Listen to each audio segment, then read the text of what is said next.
Hi hello all I am Shani Dharmish from Learnwise. ലേൺവൈസിനെ കുറിച്ച് അറിയേണ്ടതെല്ലാം എന്ന് പറയുന്ന വീഡിയോ സീരീസിലെ വളരെ ഇമ്പോർട്ടന്റ് ആയിട്ടുള്ള ഒരു ലേൺവൈസ് ഫീച്ചറുമായിട്ടാണ് ഇന്ന് നമ്മൾ വന്നിരിക്കുന്നത്. അതാണ് വാല്യൂ ആഡഡ് നോട്ട്സ്. നമുക്കറിയാം, ലേൺവൈസിലെ എല്ലാ സബ്ജക്റ്റിനെയും ബ്ലോക്സ്, യൂണിറ്റ്സ് എന്നീ ഫോൾഡേഴ്സിലാണ് ഡിവൈഡ് ചെയ്തിരിക്കുന്നത്. അതിൽ യൂണിറ്റ്സിനകത്താണ് നമ്മുടെ എല്ലാ സ്റ്റഡി മെറ്റീരിയൽസും വരുന്നത്. അപ്പൊ സ്റ്റഡി മെറ്റീരിയൽസ് നമ്മൾ ഫോളോ ചെയ്യുമ്പോൾ അല്ലെങ്കിൽ ഉപയോഗിക്കുന്ന സമയത്ത് ഏറ്റവും ആദ്യം നമ്മൾ ഫോളോ ചെയ്യേണ്ടത് വീഡിയോ ലെക്ചേഴ്സ് ആണെന്ന് എപ്പോഴും പറയാറുണ്ട്. അപ്പൊ ഈ വീഡിയോ ലെക്ചേഴ്സ് കണ്ടതിന് ശേഷം ഐഡിയലി നമുക്കറിയാം, IGNOU ഒഫീഷ്യലി ഇൻട്രൊഡ്യൂസ് ചെയ്തിട്ടുള്ള SLM ഫോളോ ചെയ്തുകൊണ്ടാണ് നമ്മളുടെ എല്ലാ കണ്ടന്റ്സും നമ്മൾ പ്രിപ്പയർ ചെയ്തത്. SLM എന്ന് പറയുമ്പോൾ സെൽഫ് ലേണിംഗ് മെറ്റീരിയൽസ്. അത് IGNOU ഒഫീഷ്യലി ഇഷ്യൂ ചെയ്യുന്നതാണ്. കറക്റ്റ് സിലബസ് ബേസ് ചെയ്തുകൊണ്ടുള്ള കോൺസെപ്റ്റുകൾ അല്ലെങ്കിൽ കോൺടെന്റുകൾ ഇതിനകത്ത് അവൈലബിൾ ആയിരിക്കും. എക്സാംസും അസൈൻമെന്റ്സ് ഒക്കെ തന്നെ ഈ SLM ബേസ് ചെയ്തുകൊണ്ടാണ് മുന്നോട്ട് പോകുന്നത്.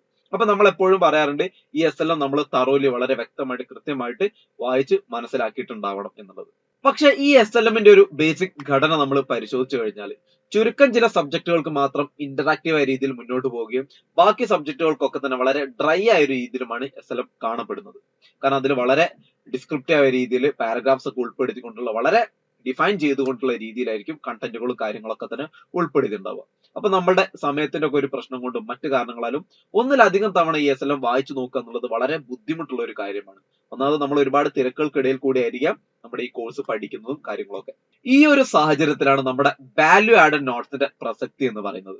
ലേൺവൈസിലെ വളരെ എക്സ്പീരിയൻസ്ഡ് ആയിട്ടുള്ള കണ്ടന്റ് ഡെവലപ്പേഴ്സും അതുപോലെ തന്നെ ഇൻസ്ട്രക്ഷണൽ ഡിസൈനേഴ്സും ഒക്കെ തന്നെ ഒരുമിച്ച് നിന്നുകൊണ്ട് ഓരോ ടോപ്പിക്കിലെയും കണ്ടന്റുകളെ കൃത്യമായിട്ട് പഠിച്ച് അതിനെ കൃത്യമായിട്ട് വളരെ സിമ്പിളായും അതുപോലെ വളരെ എഫക്റ്റീവായ രീതിയിൽ ഒരുപാട് മൈൻഡ് മാപ്പുകളും അതുപോലെ തന്നെ ഇൻഫോഗ്രാഫിക്സും ഇമേജസ് ഒക്കെ ഉൾപ്പെടുത്തിക്കൊണ്ട് വിഷ്വലി അപ്പീലിംഗ് ആയ രീതിയിൽ വാല്യൂ ആഡഡ് നോട്ട്സിനെ ഒരുക്കിയിട്ടുണ്ടാവും. അതുകൊണ്ട് തന്നെ പരീക്ഷാ സമയത്തൊക്കെ നമുക്ക് വളരെ സിമ്പിൾ ആയിട്ട് റീകോൾ ചെയ്യാൻ അല്ലെങ്കിൽ നമുക്ക് പെട്ടെന്ന് തന്നെ റിമെമ്പർ ചെയ്ത് ഉത്തരങ്ങളൊക്കെ റിമെമ്പർ ചെയ്ത് കൃത്യമായിട്ട് അത് റീപ്രൊഡ്യൂസ് ചെയ്യാനും വാല്യൂ ആഡഡ് നോട്ട്സ് ഒരുപാട് സഹായിക്കുന്നുണ്ട്. നമുക്കറിയാം, നമുക്ക് പല തരത്തിലുള്ള പേപ്പേഴ്സ് വരുന്നുണ്ട്. For example problem based papers വരുന്നു, അല്ലെങ്കിൽ മറ്റൊരുപാട് സ്വഭാവമുള്ള പേപ്പേഴ്സ് വരുന്നുണ്ട്.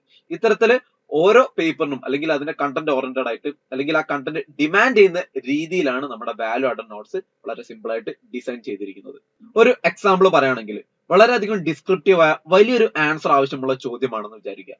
അപ്പൊ അതിന് നമ്മൾ പ്രധാനമായിട്ടും എഴുതാൻ ആവശ്യമായിട്ടുള്ള കീവേഡ്സ്, പോയിന്റ് ആയിട്ടുള്ള ആൻസറിന്റെ ഡിവിഷൻ, അതുപോലെ തന്നെ കൃത്യമായിട്ട് നമുക്ക് ഓർത്ത് വെക്കാനുള്ള ഇൻഫോഗ്രാഫിക്സ്, മൈൻഡ് മാപ്സ്, ഇമേജസ് എല്ലാം തന്നെ ഈ വാല്യൂ ആഡഡ് നോട്ട്സിൽ കൃത്യമായിട്ട് ഡിസൈൻ ചെയ്ത് ഉൾപ്പെടുത്തിയിട്ടുണ്ടാവും. അപ്പൊ ഇതിന്റെ പ്രധാന സവിശേഷത എന്താന്ന് നോക്കുമ്പോൾ, നമ്മൾ ഒരു പരീക്ഷയ്ക്കൊക്കെ പോകുന്ന സമയത്ത് ഈ കീവേഡ്സ് എല്ലാം നമുക്ക് ഉപയോഗപ്രദമാക്കാൻ സാധിക്കും. അതുപോലെ പോയിന്റ് ആയിട്ട് തന്നെ നമുക്ക് എഴുതാൻ പറ്റും. അതുപോലെ തന്നെ ഇൻഫോഗ്രാഫിക്സും ഇമേജസും മൈൻഡ് മാപ്സ് ഒക്കെ ഉൾപ്പെടുത്തിയത് കൊണ്ട് തന്നെ നമുക്ക് ഇത് ഏത് പേജിലാണ് വന്നത് എന്ന് പോലും നമുക്ക് കൃത്യമായിട്ട് റീകോൾ ചെയ്യാനും അത് അതുപോലെ തന്നെ നമുക്ക് എക്സാംസിൽ ഉപയോഗിക്കാനും മുഴുവൻ മാർക്ക് തന്നെ വാങ്ങിയെടുക്കാനും സാധിക്കും. അപ്പോൾ ലേൺവൈസ് പ്രൊവൈഡ് ചെയ്യുന്ന ഫീച്ചേഴ്സിൽ വളരെ രസകരമായതും വളരെ ഇൻട്രസ്റ്റിംഗും ആയിട്ടുള്ള ഒരു ഫീച്ചർ തന്നെയാണ് ഈ വാല്യൂ ആഡഡ് നോട്ട്സ് എന്ന് പറയുന്നത്.